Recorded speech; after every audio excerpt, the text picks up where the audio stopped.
Good day, people of the internet. My name is Pete. Today we're going to take a look at how to play Maneskin's I Want to Be Your Slave. All right, so one of the things that's interesting about this guitar part is it doubles the vocal melody. It really doesn't have much of a separate part. Even when it goes through the changes, a lot of it doubles the melody, or it's just a variation on something that we've already did. So the way the song starts, we start at the C sharp on the 4th fret of the 5th string, and we're going to go to the octave right away at the C sharp of the 6th fret of the 3rd string. Just like that. Then I'm going to come to this G sharp here, 6th fret of the 4th string. You could use some different fingers if you like that. I've just been using.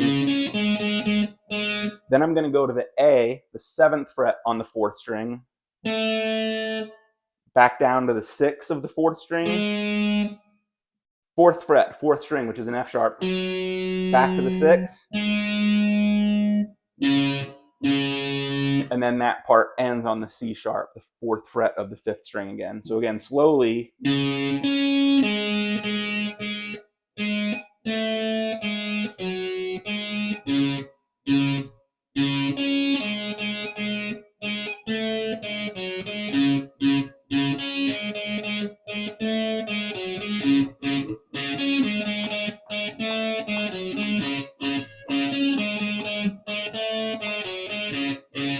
The next part, which kind of brings that phrase to an end, starts at the 4th fret on the 5th string again, to the 7th fret on the 5th string, which is the E. We play that a few times. To the F sharp on the 4th string, 4th fret, 4th string. 6th fret on the 5th string, which is a D sharp.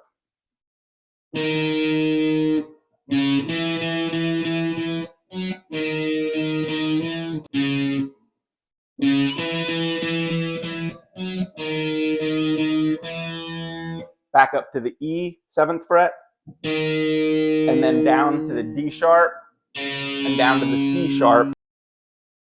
So for the second part of I Want to Be Your Slave, we're still at that 4th fret on the A string. And we're going to bounce back and forth between those two octaves of a C sharp. 4th fret on the 5th string, 6th fret on the 3rd string. And he plays it very staccato, kind of choppy.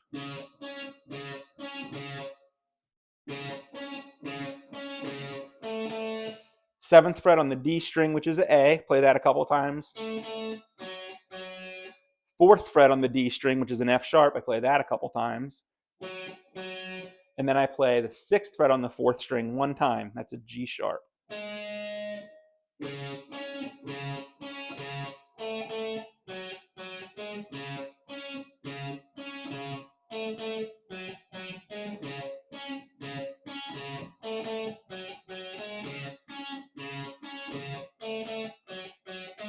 For the final part of I Want to Be Your Slave, we're still going to start at a C sharp and its higher octave. But instead of starting at the 4th fret on the 5th string, we're going to play that same note on the 9th fret of the 6th string.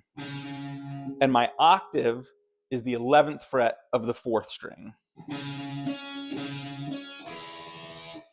I'm then going to play the 9th fret of the 2nd and 3rd string. I'm just going to cover it with one finger. And he actually bends it a little bit. Not quite a half step, he just kind of tweaks it a little bit.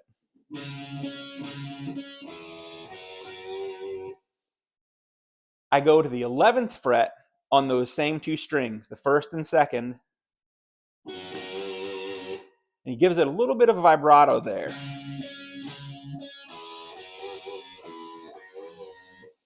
And then he goes back to that 9 on the 2nd and 3rd string, and then the 11 on the 2nd and 3rd string, and he gives it a little bend and brings it back down. I'm doing my 3rd finger with that. If you wanted to use your pinky and your 3rd finger, that's fine too. You do get a little more precision when you're using those fingers, but sometimes when we're playing rock and roll, we don't want precision. We're looking for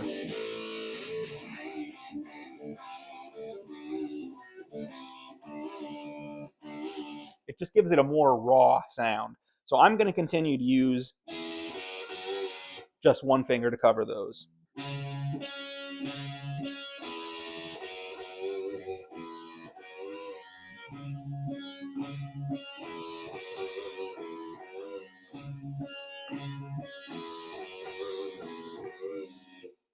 Thanks for watching.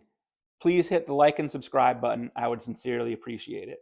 And drop a note in the comments for anything else you'd like to see me do, whether it be another tutorial on a different song, questions about guitars, maintenance, repairs, effects pedals, amplifiers, anything that might be useful to other people watching these videos.